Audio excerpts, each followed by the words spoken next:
여기에 대한축구협회가 신청한 특정감사 재심의가 기각됐습니다. 이에 따른 감사 후폭풍이 시작될 것으로 보입니다. 문화체육관광부는 2025년 1월 2일 대한축구협회가 신청한 특정감사 재심의에 대해 기각을 결정해 통지했다라고 밝혔습니다. 앞서 문체부는 27건의 위법 및 부당사항들에 대해 축구협회에 징계, 시정, 주의제도 개선 등을 요구했으며 합리적인 개선 방안을 마련하도록 통보했습니다. 축구협회는 이에 대해 재심의를 신청했고 문체부는 감사심의위원회를 개최해 7개 안건에 대한 심의 후 최종적으로 모두 기각했습니다. 재심의가 받아들여지지 않으며 축구협회는 한 개월 내 징계에 대한 징계 의결 뒤 결과를 통보해야 하며 제도 개선이나 시정 조치에 대해서는 2개월 내에 문체부에 알려야 하는 상황입니다. 문체부는 최종 감사 결과 발표 당시 감독 선임 과정, 징계 축구인 기습 사면 및 철회, 천안축구종합센터 건립보조금 허위 신청 등에 대한 책임으로 자격정지 이상 중징계를 요구했습니다. 더불어 문체부는 김정배 부회장, 이임생 기술총괄이사 등에게는 홍명보 현 국가대표팀 감독 선임 과정에 책임을 물어 자격정지 이상의 중징계를 요구했습니다. 이어 홍명보 감독에 대해서는 전력강화위원회를 통한 재선임을 통보, 계약 유지 혹은 해지 여부 등에 대해서는 협회의 자율에 맡겼습니다. 문체부 관계자는 이번 축구협회의 재심의 신청 기각에 대해 해당 내용을 다시 살펴본 결과 문제가 없다고 판단했다.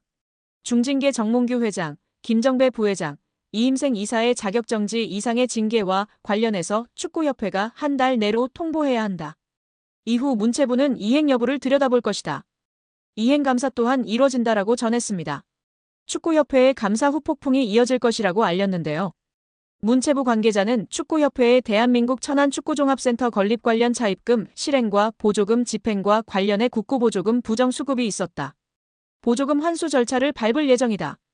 보조금 56억 원 전체가 환수 대상인지 여부 또한 따져 물을 예정이라고 말했습니다. 이어 보조금 환수 절차와 함께 이에 따른 제재 과징금이 내려질 것이다. 과징금은 환수금의 5배이다라며 국가사업에도 배제될 가능성이 있다. 한 해 축구협회에 370억 원의 지원금이 나간다. 횟수가 늘어난다면 축구협회 예산에도 영향이 클 것이라고 덧붙였습니다. 또한 국회 국정감사에서 제기된 HDC 현대산업개발 직원의 부적정한 축구협회 파견 의혹 등에 대한 감사는 여전히 진행 중입니다. 문체부는 해당 감사 또한 곧 공개할 예정이라고 밝혔습니다. 이로 인해 축구계에서는 걱정이 이만저만이 아닌데요. 최악의 상황을 걱정하고 있습니다. 최악의 상황이라 함은 보조금 환수 절차와 함께 이에 따른 제재 과징금이 내려질 것이기 때문입니다. 과징금은 환수금의 5배이기 때문입니다. 이에 더해 축구협회에 지급되던 370억 원의 연간 지원금도 배제될 가능성이 높아지고 있습니다. 이 같은 조치는 재정적으로 궁핍한 축구협회 입장에서는 자칫 파산, 부도의 위기로 내몰릴 수 있다고 판단됩니다. 천안축구센터의 공사는 당연히 큰 차질이 예상되고 직원들의 급여 지급도 원만하지 않을까 걱정이 됩니다. 여기에 신문선 후보는 이날 취재진과 마주해 정몽규 후보는 애초에 자격이 없는 사람이라고 주장했습니다.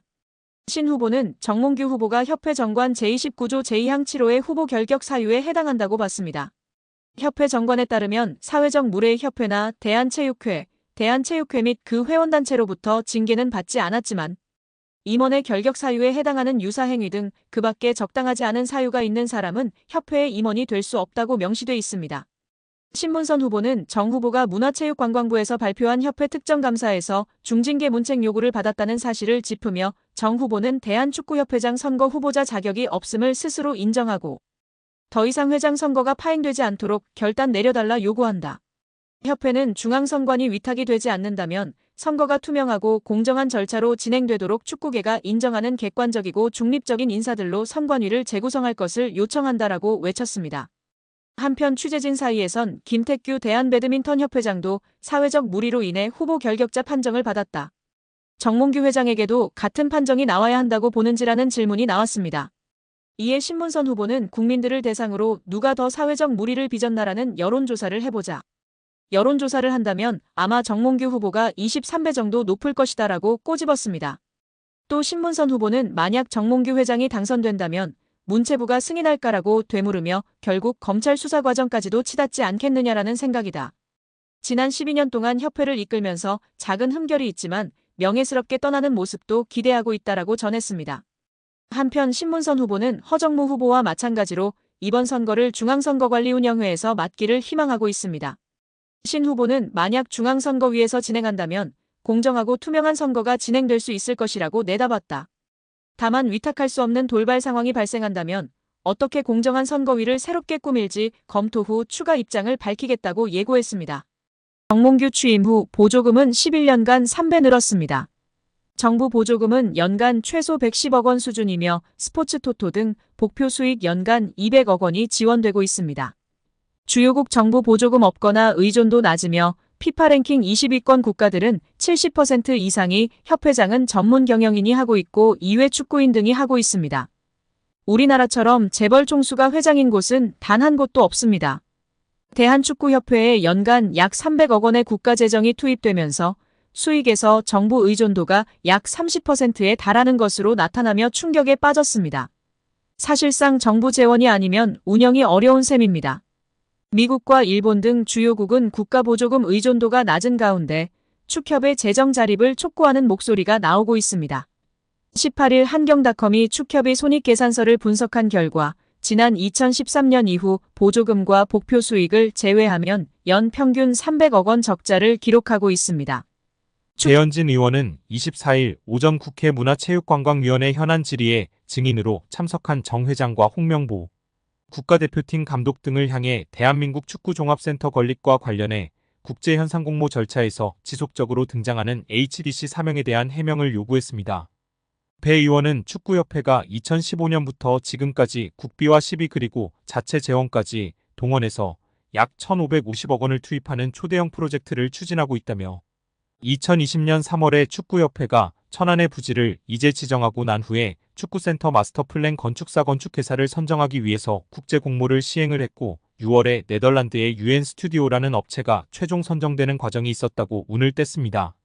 이어 이 과정에서 축구협회가 하는 사업 과정에 현대산업개발 HDC라는 특정 회사의 명칭이 계속 여러 문서에 등장한다는 점이 의아했다며 2020년 3월 13일 축구협회에서 해외 건축사에 발송한 서한을 보면 홍 감독 당시 축구협회 CEO의 명의로 4개의 해외 건축사에 이 공모를 타진하는 문서가 발송됐고 이 국제 공모에 최종 선정된 UN 스튜디오가 당시에 이 문서에 대해 답신을 하는데 수신된 곳이 축구협회와 현대산업개발 두 곳이라고 지적했습니다. 그러면서 현대산업개발이 전체적인 이 공모의 공식적인 과정에서 실무적인 수신을 받은 것이라며 2020년 11월 24일 UN 스튜디오가 다시 과업범위 및 수수료 제한이라는 계약 조정 문건, 비용에 관한 문건을 축구협회에 발송하는데 이 문서 또한 현대산업개발도 동일하게 수신한다고 꼬집었습니다.